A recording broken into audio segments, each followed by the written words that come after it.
अस्सलाम वालेकुम viewers, welcome to exploring पांडा। तो आज का हमारा डिस्कशन का टॉपिक है रिप्रोडक्टिव बिहेवियर इन बर्ड्स। ठीक है, तो बर्ड्स के अंदर हम यहाँ पे रिप्रोडक्टिव बिहेवियर की बात करेंगे। तो बेसिकली बर्ड्स के अंदर अगर रिप्रोडक्टिव बिहेवियर देखें तो काफ़ी कॉम्प्लेक्स जो है वो रिप्रोडक्टिव बिहेवियर होता है बर्ड्स का। ठीक है, जिसमें आती हैं काफ़ी ज़्यादा इसमें इनके बिहेवियर में आते हैं प्रोसेसेस, इनकी एक्टिविटीज़ आती हैं, जिस तरह नेस्ट बिल्डिंग है, पेरेंटल केयर है। ठीक है ना, तो कुछ इनकी एक्टिविटीज़ जो होती हैं ना वो इनके रिप्रोडक्टिव बिहेवियर में इंक्लूड होती हैं। ठीक है ना, तो रिप्रोडक्टिव बिहेवियर में ये होता है कि उन्होंने कॉर्टशिप डिस्प्ले करना होता है, मेट को अट्रैक्ट करना होता है, अट्रैक्शन के बाद रिप्रोडक्शन करनी होती है, रिप्रोडक्शन के बाद जो है वो रिप्रोडक्शन से बल्कि पहले जब इनको कोई मेट मिल जाता है ना तो उन्होंने नेस्ट बिल्डिंग स्टार्ट कर देनी है। नेस्ट जब बिल्ड हो जाना है तो उन्होंने क्या करना है, नेस्ट बिल्डिंग के बाद उन्होंने वहाँ पे रिप्रोडक्शन के बाद फर्टिलाइज्ड एग ले करना है। एग ले करने के बाद उसकी बहुत ज़्यादा केयर करनी है, उस एग को इंक्यूबेशन प्रोवाइड करनी है।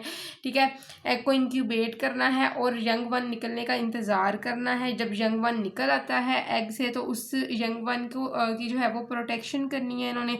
ठीक है, प्रोटेक्शन करने के बाद उसको फीड करवाना है, खुद उसको जो है वो अपनी चून से खाना खिलाना है और उसकी हिफाजत करनी है। ठीक है ना, जब तक वो काफ़ी ज़्यादा बड़ा ना हो जाए, एक प्रॉपर जो है वो प्रॉपर जो एक है ना, एक प्रॉपर बर्ड है, मच्योर बर्ड है, उसके अंदर ग्रो ना कर जाए, इसने उनकी हिफाजत करनी ही करनी है। ठीक है, तो रिप्रोडक्टिव बिहेवियर में कुछ एक्टिविटीज़ इनकी आती हैं। ठीक है, तो यहाँ पे हम बात करते हैं टाइप्स ऑफ रिप्रोडक्टिव बिहेवियर की। तो एक है मोनोगैमी, पॉलीगाइनी और पॉलीएंड्री। ठीक है, तो 3 बेसिक टाइप है इस रिप्रोडक्टिव बिहेवियर की हमारे पास। तो जो पहला रिप्रोडक्टिव बिहेवियर होता है बर्ड्स के अंदर वो है हमारे पास मोनोगैमी। ठीक है, monogamy is the first reproductive behaviour in birds. ठीक है, तो काफ़ी कॉम्प्लेक्स एक्सपेक्ट है ये रिप्रोडक्टिव बिहेवियर का। ठीक है, तो मोनोगैमी है क्या, ये एक सोशल सिस्टम है बर्ड्स का जिसमें एक सिंगल मेल और सिंगल फीमेल आपस में एक बॉन्ड बनाते हैं। ठीक है, और आपस में कोऑपरेट करते हैं ऑफस्प्रिंग को रेज करने के लिए। एक बॉन्ड बनाएंगे, ये एक ही मेल होगा और एक ही फीमेल होगी। ठीक है ना, तो ये आपस में बॉन्ड बनाते हैं। ठीक है ना, उसके बाद जो है वो रिप्रोडक्शन करते हैं और जब इनका जो है वो एग जो है वो प्रोडक्शन हो जाती है तो फिर उस एग में से ऑफ स्प्रिंग निकलता है। तो उस ऑफ स्प्रिंग की इकट्ठे ही देखभाल करते हैं कि एक ऑफ स्प्रिंग को प्रोटेक्ट कर रहा होता है, दूसरा जो है वो खाना दाना वगैरह चुगने चला जाता है। ठीक है, और दूसरा फिर ऑफ स्प्रिंग को प्रोटेक्ट करता है। तो जो पहला है वो क्या करता है, वो भी खाना खाने यानी कि दाना चुगने चला जाता है, पानी पीने चला जाता है। तो दोनों आपस में कोऑपरेशन करते हैं और जो है इनका ऑफस्प्रिंग उसको प्रोटेक्ट करते हैं मोनोगैमी के केस में। ठीक है, दोनों एक मेल है और एक फीमेल है, दोनों की कोऑपरेशन से जो है ये रिलेशनशिप इनका चलता है। क्लियर। तो मोनोगैमी बड़ा ही असेंशियल है क्योंकि ये बात जो को इंश्योर करवाता है मोनोगैमी जो रिप्रोडक्टिव बिहेवियर है कि दोनों पेरेंट्स जो है ना वो ऑफस्प्रिंग को रेज करने के लिए जो है वो वर्क कर रहे हैं। ठीक है, जिसकी वजह से ऑफस्प्रिंग का सर्वाइवल का चांस काफ़ी ज़्यादा बढ़ जाता है। ठीक है, क्लियर। उसके बाद ना यहाँ पे कुछ कैटेगरीज है मोनोगैमी की। एक है seasonal monogamy, serial monogamy, life long monogamy. ठीक है, अगर हम सीजनल मोनोगैमी की बात करें तो जो पेयर होता है दो मतलब फादर मदर का, ठीक है ना, वो सिंगल ब्रीडिंग सीजन तक ही इकट्ठे रहते हैं। ठीक है, single pair remain together for single breeding season, मतलब एक ब्रीडिंग सीजन तक ही ये इकट्ठे रहते हैं। ठीक है, जैसे ही नया साल आता है, ठीक है, अगला साल आता है, अगला ब्रीडिंग सीजन आता है तो ये क्या करते हैं कि अपना नया पार्टनर जो है वो तलाश कर लेते हैं, अपना नया पार्टनर ढूंढ लेते हैं। ठीक है, सीजनल मतलब कि सीजन के हिसाब से। ठीक है ना, एक सीजन में ये पार्टनर है, दूसरे सीजन में कोई और पार्टनर होगा, मतलब इनको फ़र्क नहीं पड़ता है। ये नहीं कि एक ही पार्टनर होना चाहिए through out all the seasons.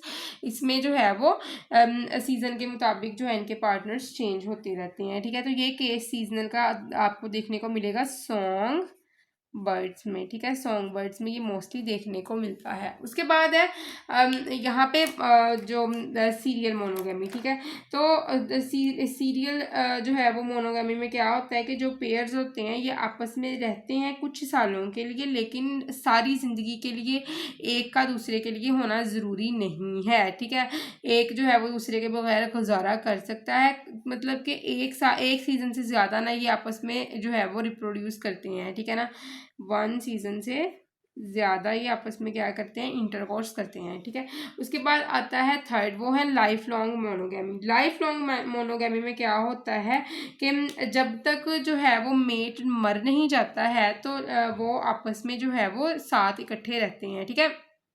जिस तरह के मोस्टली जो है वो मैरिज की टर्म को माना जाता है कि आपस में इन्होंने साथ इकट्ठा रहना, बल्कि उससे भी स्ट्रॉन्ग इनका रिलेशन होता है, मैरिज से भी ज़्यादा, कि जब तक एक मेट जो है वो मर नहीं जाता दूसरा उसको कभी भी नहीं छोड़ता है, ठीक है। उसमें लाइफ लॉन्ग मोनोगैमी होता है, ठीक है। लाइफ लॉन्ग मोनोगैमी में क्या होता है कि जब तक उसका जो है बर्ड्स का मेट मर नहीं जाता है, दूसरे जो है वो उसको दूसरा जो है वो उसके ऊपर जो उसको छोड़ता नहीं है, ठीक है ना। उसको जो है वो चॉइस नहीं रखता, उसके अलावा किसी और को चूज़ नहीं करता, ठीक है। मतलब कि ये बहुत ज़्यादा जो है वो लॉयल टाइप की मोनोगैमी है, लाइफ लॉन्ग मोनोगैमी। मतलब सारी ज़िंदगी के लिए जो है वो एक ही मेट को चुन लिया जाता है और फिर वो सारी ज़िंदगी थ्रू आउट लाइफ जब तक उसकी डेथ नहीं हो जाती ना, वही मेट ही रहता है, ठीक है। तो इसमें आते हैं स्वान। स्वान बहुत ज़्यादा फेमस है in case of life long monogamy. Swan जो होते हैं ये अपना मेट चेंज नहीं करते हैं, ठीक है। क्लियर। अच्छा, उसके बाद इनके अंदर ईगल्स आते हैं, इनके अंदर कुछ पैरट आते हैं, ठीक है ना, जो अपना मेट चेंज नहीं करते हैं, थ्रू आउट लाइफ एक ही मेट पे गुजार देते हैं। क्लियर, ठीक है।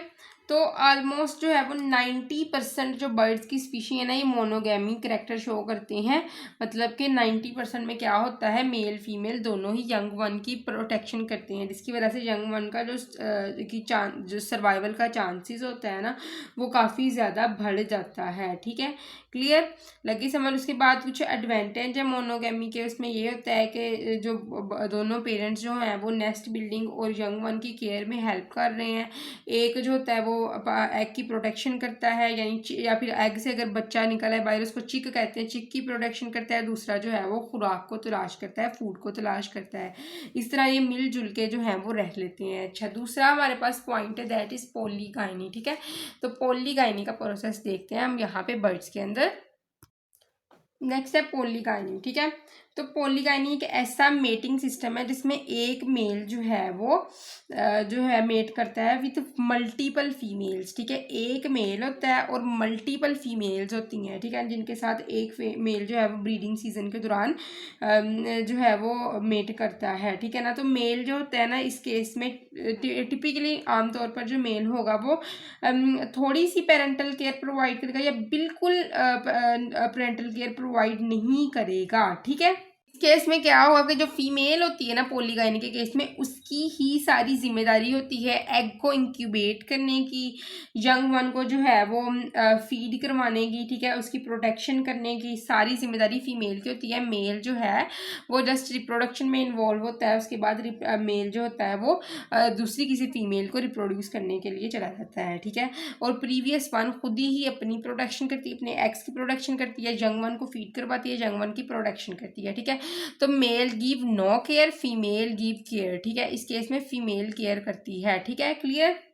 पॉलीगाइनी वो वाले जो है वो बर्ड शो करते हैं जिनके जो है वो यंग वंस जिनके होते हैं, जिनके बच्चे जो होते हैं ना वो बहुत कम डिपेंडेंट होते हैं पेरेंट्स के ऊपर। मतलब उनको पेरेंट्स की ज़्यादा ज़रूरत नहीं होती है सर्वाइव करने के लिए, पेरेंट्स की ज़्यादा ज़रूरत नहीं होती है इन्वायरमेंट में जो है वो रहने के लिए, ठीक है। तो वो बहुत जल्दी जो है वो अपने ऑन जो है वो रहना शुरू कर देते हैं, ठीक है। उसके बाद वो कहता है कि कुछ रिसोर्सेज होती हैं वो जो कुछ केसेस में क्या होती हैं कि रिसोर्सेज जो है वो स्कैटर्ड होती हैं, ठीक है ना, रिसोर्सेज की थोड़ी कमी होती है।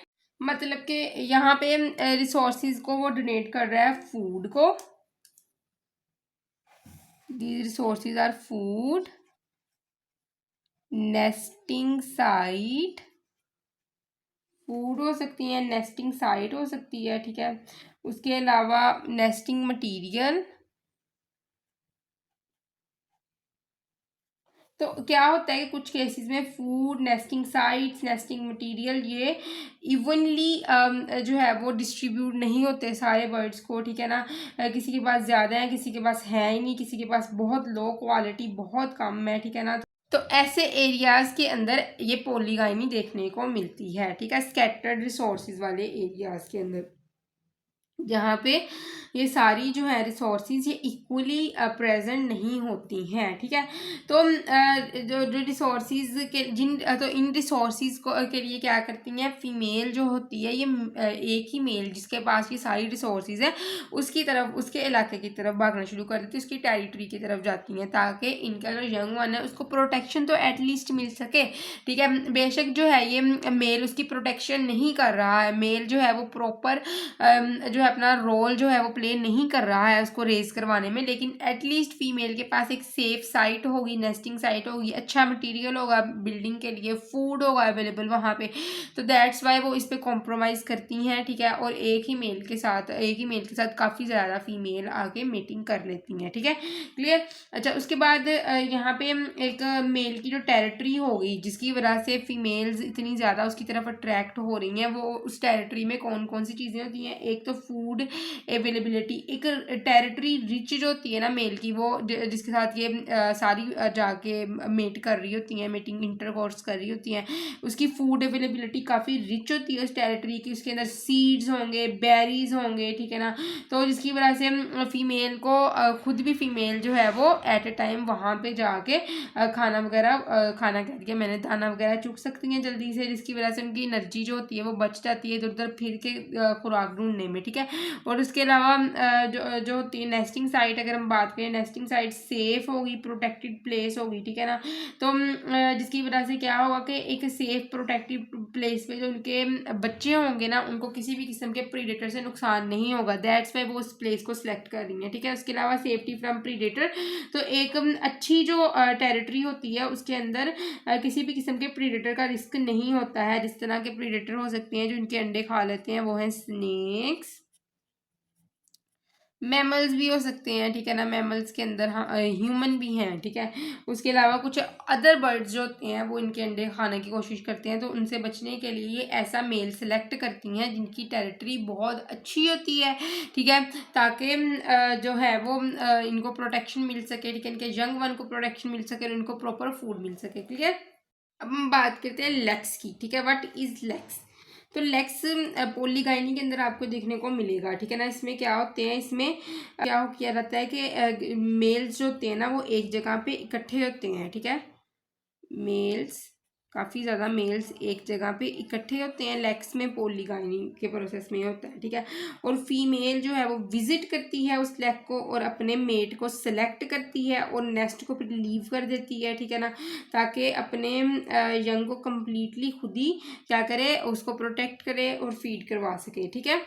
तो लेग के अंदर फीमेल जब विजिट करने के बाद मेल को सिलेक्ट करती हैं, ठीक है, उसके बाद उसके साथ कॉपुलेशन करती है, ठीक है, कॉपुलेट करती है उसके साथ, फिर उस लेग को जो है वो ये तभी लीव कर देती है, ठीक है ना। मतलब कि मेल जो है इसके साथ नहीं लीव करता, जिस तरह के मोनोगैमी के केस में होगा कि मेल और फीमेल इकट्ठे रहते हैं, इनमें नहीं रहते। फीमेल का जस्ट इससे कॉपुलेट करना होता है लेग में जाके, उसके बाद इसने वो लीव कर देना होता है लेग को, ठीक है, और अपने ऑन जो है वो कहीं जाके अपना नेस्ट बनाना है, ठीक है, वहाँ पे अंडे देने हैं और उनके अपने ऑफ स्प्रिंग को खुद ही पालना पोसना है, ठीक है, क्लियर। लग्गी समय तो इसमें मोस्टली देखने को मिलते हैं प्रेरी चिकन, ठीक है, प्रेरी चिकन का केस है जिसमें पोलीगाइनी देखने को मिलती है। अब हम बात करते हैं इनमें पोलीएंड्री की।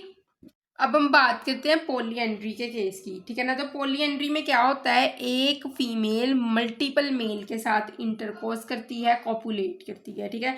एक फीमेल जो होती है वो मल्टीपल मेल के साथ एक सिंगल ब्रीडिंग सीजन में क्या करेगी, कॉपुलेट करेगी, ठीक है ना। तो इसमें क्या होता है, इसमें पेरेंटल केयर का प्रोसेस क्या होता है, रिवर्स होता है, ठीक है। इसमें जो है वो मेल जो होगा वो प्रोटेक्शन करेगा एग्स की, यंग वंस की, और फीमेल जो है वो नहीं करेगी, जस्ट एग ले करेगी और वहाँ से चली जाएगी। मेल नेस्ट बिल्डिंग करेगा, उनकी प्रोटेक्शन करेगा, यंग वन को फीड करवाएगा, मेल का रोल इसमें ज़्यादा होता है, ठीक है, पॉलीएंड्री के केस में।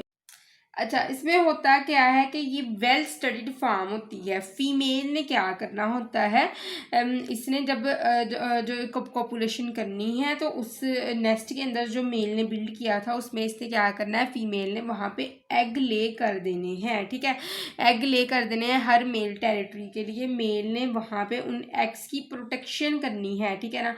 और जैसे ही उसमें इसने उस मेल के लिए जो है वो एग्स की प्रोडक्शन कर देनी है, फिर इसने वो टेरिटरी छोड़ देनी है, किसी और टेरिटरी में चले जाना है, वहाँ पे मेट को एक और मेल को फाइंड आउट करना है और उसके लिए भी जो है प्रोडक्शन करनी है एग की, ताकि वो उसकी देखभाल कर सके। ठीक है, तो बेसिकली इस केस में क्या होता है कि ये जो इसकी रिप्रोडक्टिव सक्सेस होती है ना फीमेल की, ये जो होती है ये डिपेंड करती है कि इसने कितने मेल्स के साथ मेट किया है और कितनी जो है वो मेल्स के लिए एग ले गए हैं, ना कि ये कि ये किस तरह जो है वो यंग वन को फीड करवा रही है, रेस करवा रही है, उसके ऊपर ये बेस नहीं करती, बल्कि ये इनकी रिप्रोडक्टिव सक्सेस जो है वो production of the number of egg के ऊपर जो है वो बेस करती है, जो कि इन्होंने मेल के लिए प्रोड्यूस करवाने होते हैं। क्लियर लगी समझ इसकी भी?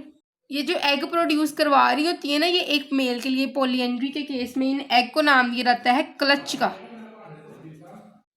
तो पॉलीएंड्री जो है इसका एडवांटेज क्या होता है, इसकी वजह इसका प्राइमरी एडवांटेज ये है कि जब मल्टीपल मेल्स के साथ एक फीमेल जो है वो मेट कर लेती है और हर एक के लिए जो क्लच जो है वो वहाँ पे छोड़ देती है हर एक की टेरिटरी में, तो वो उसका क्या कहते हैं, उसकी देखभाल करते हैं। ठीक है, तो क्या होता है कि जो मेल होता है वो डेडिकेटेड होता है कि वो एट ए टाइम उनकी एग्स की प्रोटेक्शन करे। ठीक है, तो ये नहीं होता कि एक फीमेल और मेल बाउंड है और उन्होंने जस्ट एक या दो एग्स को ही जो है वो हिफाजत करनी है। ठीक है, इसमें क्या होता है कि फीमेल ने हर मेल के लिए एग प्रोड्यूस करवाई जाने हैं 2 की तादाद में, ठीक है, 3 की तादाद में, ठीक है, 1 की तादाद में, और हर मेल ने जो है उन एग्स की प्रोडक्शन करी जानी है। ठीक है, इसका मतलब क्या है कि ऑफ स्प्रिंग जो होंगे उनका नंबर काफ़ी ज़्यादा इंक्रीज़ होते हैं। ठीक है ना, उनकी नंबर जो है वो काफ़ी ज़्यादा बढ़ जाते हैं, तो इसका यही फ़ायदा मोस्टली होता है कि उनके अंदर इंक्रीज नंबर ऑफ स्प्रिंग होते हैं। उसके अलावा जेनेटिक डाइवर्सिटी बहुत ज़्यादा होती है, मतलब इनकी जीन्स काफ़ी कुछ मेल जो होंगे वो बहुत ज़्यादा एक्टिव होंगे, तो उसकी जीन मिल जाएंगी। ठीक है, फीमेल के ऑफ स्प्रिंग्स के अंदर। ठीक है, तो जिसकी वजह से जो इनकी नस्ल होगी उसमें ज़्यादा से ज़्यादा एवोल्यूशन होगी, उनकी जेनेटिक डाइवर्सिटी होती रहेगी और इन्वायरमेंट के हिसाब के लड़ने के हिसाब से वो ज़्यादा से ज़्यादा इवॉल्व होते रहेंगे। ठीक है, तो जीन्स इन्वायरमेंट के अंदर काफ़ी ज़्यादा घूमती फिरती रहेंगी। क्लियर? तो आई होप तो कि आपको रिप्रोडक्टिव बिहेवियर इन बर्ड्स की समझ लगी होगी, लेकिन किसी भी किस्म की कन्फ्यूजन है तो कमेंट सेक्शन में पूछ सकते हैं। थैंक यू सो मच, अल्लाह हाफिज़।